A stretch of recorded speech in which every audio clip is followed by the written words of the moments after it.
Olá, queridos irmãos, amigos, aqui é o pastor Silvio César, com muita alegria que estamos mais uma vez reunidos aqui para juntos estudarmos mais uma lição da nossa revista Palavra e Vida sobre o tema Liberdade, lições do Pentateuco para os nossos dias.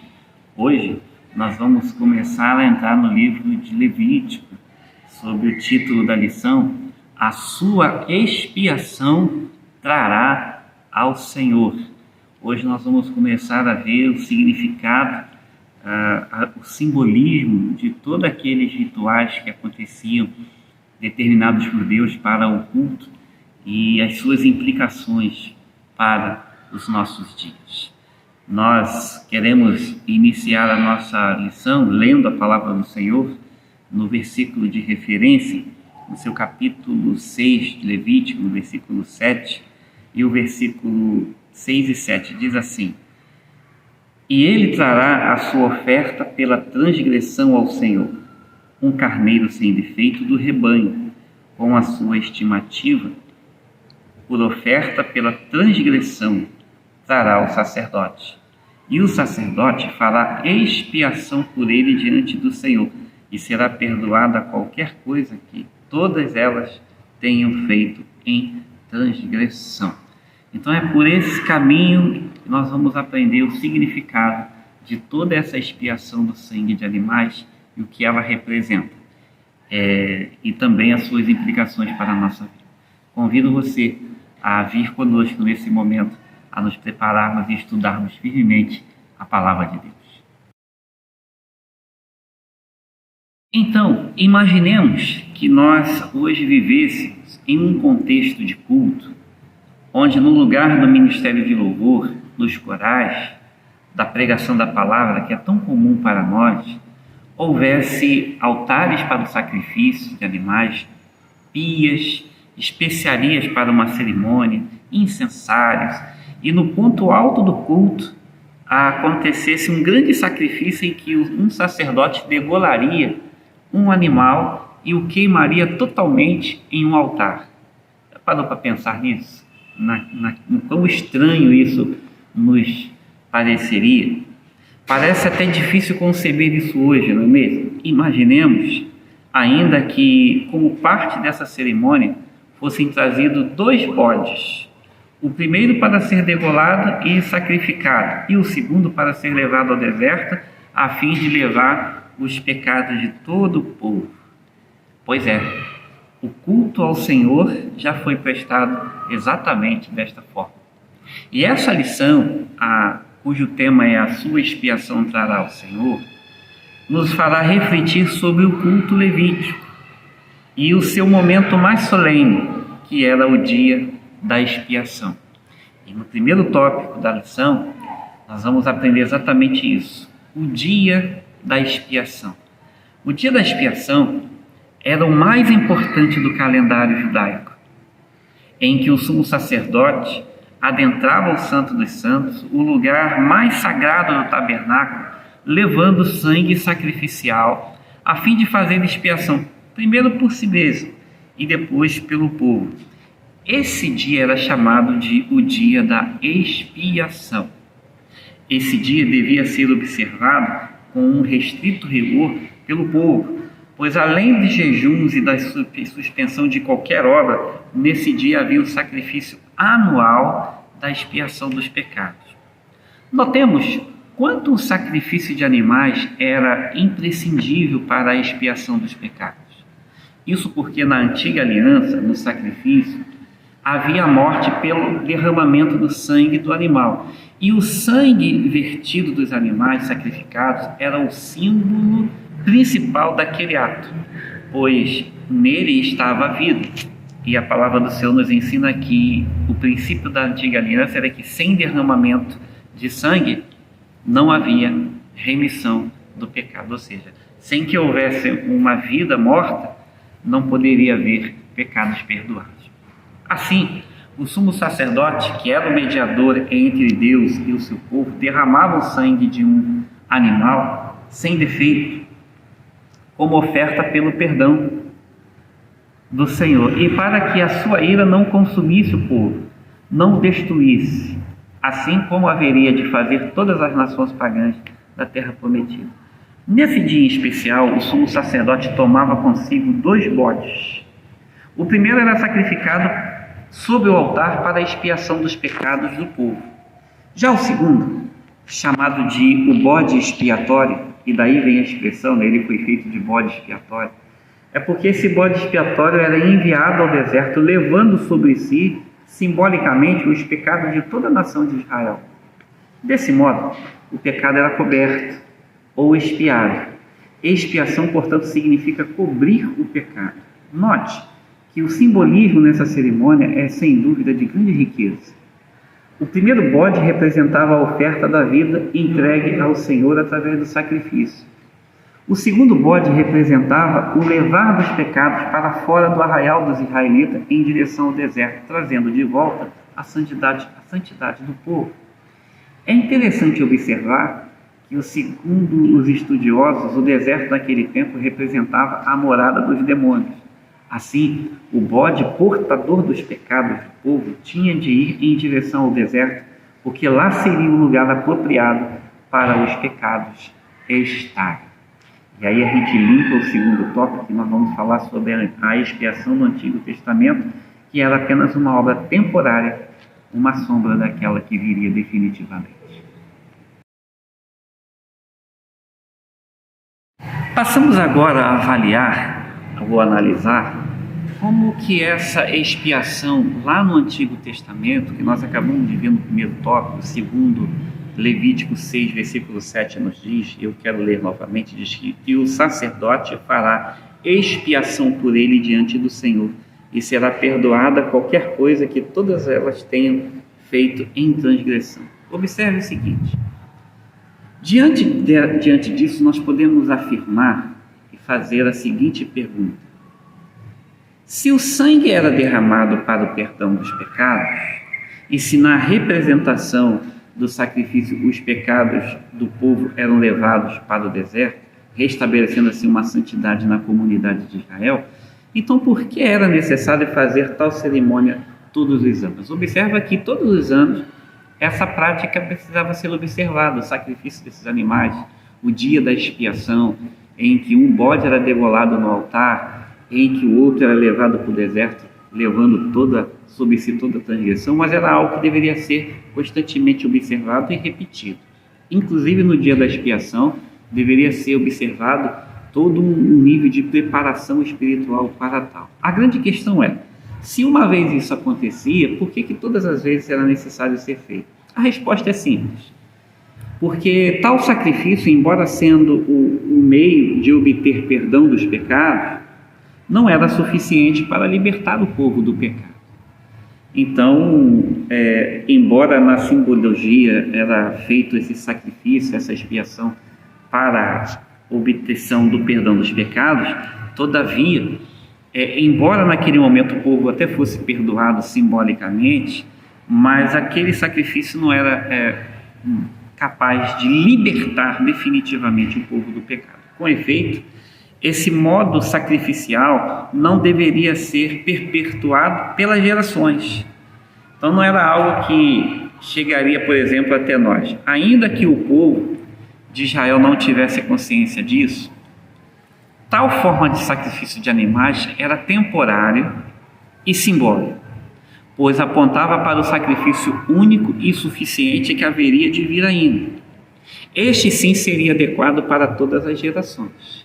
Embora reconheçamos que os pecados daqueles que viviam sobre este sistema levítico fossem perdoados, e de fato o eram, eles ainda tinham de lidar com o peso da natureza pecaminosa. E todas as vezes que pecavam, deviam novamente fazer uma oferta pelo pecado, ou seja, o pecado continuava a exercer poder sobre as pessoas. O ato de terem de repetir revelava a insuficiência desse sacrifício, tornando apenas aquilo que nós chamamos de uma sombra. Então, essa expiação era apenas uma sombra, não era algo definitivo, até porque todas as vezes que o povo pecava, eles deveriam fazer essa manifestação de sacrifício pelo pecado. Em conformidade com isso, o autor de Hebreus sustenta que o antigo sistema sacrificial de Israel, como exposto no livro de Levítico, era inadequado. Por quê? Porque é impossível que o sangue de touros ou de bodes tire os pecados, conforme está lá em Hebreus capítulo 10, versículo 4. Assim, dada a impossibilidade de uma expiação eficaz, o sacrifício levítico era apenas uma sombra de algo que estava por vir. Era necessário, portanto, um sacrifício eficaz que libertasse pela fé a raça humana do poder do pecado, imprimindo a lei do Senhor no coração de todo aquele que cresce, instaurando assim um novo reino de sacerdotes, de homens e mulheres redimidos e perdoados. Esse sacrifício foi consumado de forma completa por Jesus Cristo, por nós, na cruz do Calvário. Aleluia! Esse sim é o sacrifício definitivo. Esse sim é o sacrifício que nos alcançou, inclusive. O sangue de Cristo vertido, o Cordeiro de Deus que tira o pecado do mundo, derramando o seu sangue por nós na cruz, definitivamente nos libertou do poder do pecado. Sobre isso falaremos no terceiro tópico.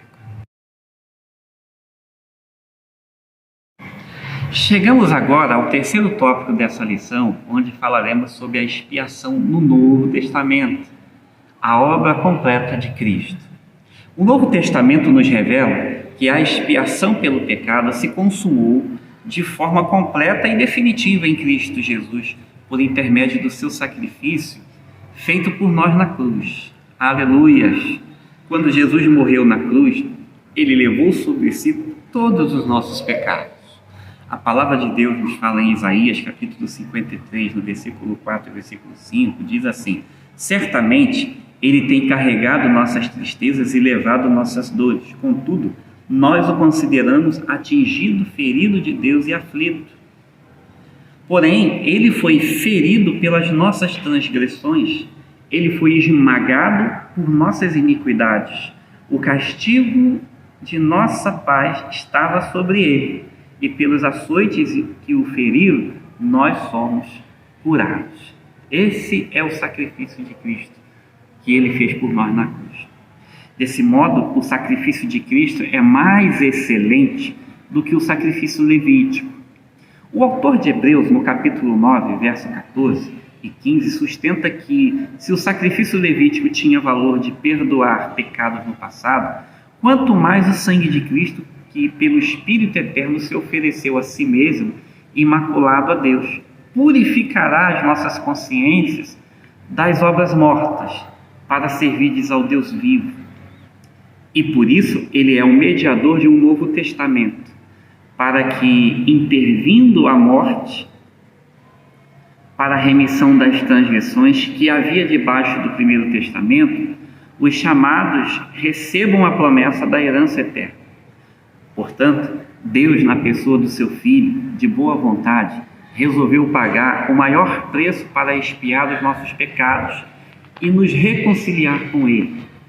Ninguém mais poderia fazer essa obra, somente Ele poderia. Ele não apenas providenciou o perdão para cada pecado cometido, mas também o perdão de todos os pecados, e de uma vez por todas, segundo vamos ler no livro na carta aos Hebreus, seu capítulo 10, seu versículo 10. Então note a amplitude, não só a diferença do sacrifício de Cristo no Novo Testamento para o sacrifício levítico. Em Levítico, apenas uma sombra daquele que haveria de vir. No Novo Testamento, Cristo se fez cordeiro e morreu por nós. E o sacrifício que ele fez por nós cobre todas as transgressões. E de uma vez por todas, sem que haja necessidade de repetição de todas as vezes que pecarmos, fazermos um sacrifício. Hoje, o que nós precisamos é reconhecer os nossos pecados e, claro, confessá-los a Cristo, e o sangue de Cristo nos purifica de todo pecado. Aleluia. Por essa razão, Cristo, por sua morte na cruz e também por meio da sua ressurreição, expiou nosso pecado, pagando a dívida e substituindo a nossa natureza pecaminosa por sua natureza justa, nos reconciliando com Deus. Sobre isso, vale a pena ler o que a palavra do Senhor nos ensina na segunda carta do apóstolo Paulo aos Coríntios, no seu capítulo 5, no seu versículo 17, onde nós vamos aprender assim: portanto, se algum homem está em Cristo, ele é uma nova criatura. As coisas velhas são passadas, eis que todas as coisas se tornaram novas. E todas as coisas são de Deus, o qual nos reconciliou consigo mesmo por Jesus Cristo e nos deu o ministério da reconciliação. A saber, Deus estava em Cristo reconciliando consigo o mundo, não lhes imputando as suas transgressões, e confiou em nós a palavra da reconciliação. Aleluia! Louvamos a Deus por nosso Senhor Jesus Cristo, o Cordeiro de Deus, que morreu por nós, sacrificando-se na cruz, e o sangue de Cristo vertido na cruz nos trouxe essa expiação, cobriu os nossos pecados e nos purificou de uma vez por todas.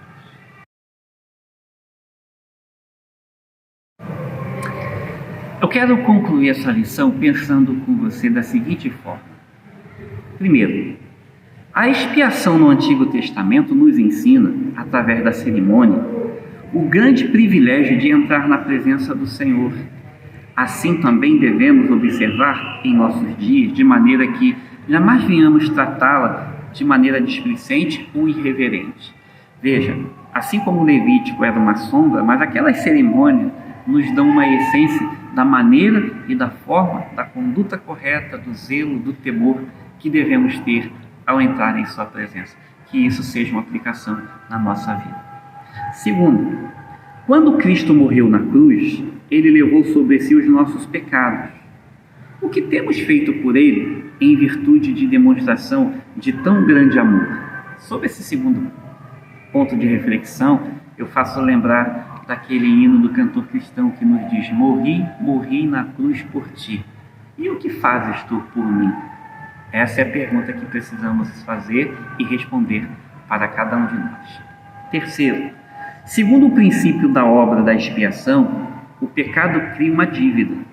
Ou seja, toda vez que alguém comete um pecado, algo então é tomado ou exigido desse pecador. Hoje, esse princípio é observado na necessidade de confissão e arrependimento. Segundo, vamos ler lá na primeira carta aos João, no seu capítulo 1, versículo 9 e 10, onde nos exorta que nós não devemos pecar. Mas se porventura pecarmos, temos um advogado junto ao Pai, a saber, Jesus Cristo, que nos purifica de todo pecado. Que possamos fazer assim para mantermos sempre santa, justa comunhão com o nosso Senhor. Quarto, a expiação era apenas uma sombra dos bens vindouros. Era um prenúncio da nossa obra, da pessoa e da obra de Cristo. Porém, era um substituto insuficiente para a realidade do pecado, porque somente Cristo completou a expiação total e definitiva.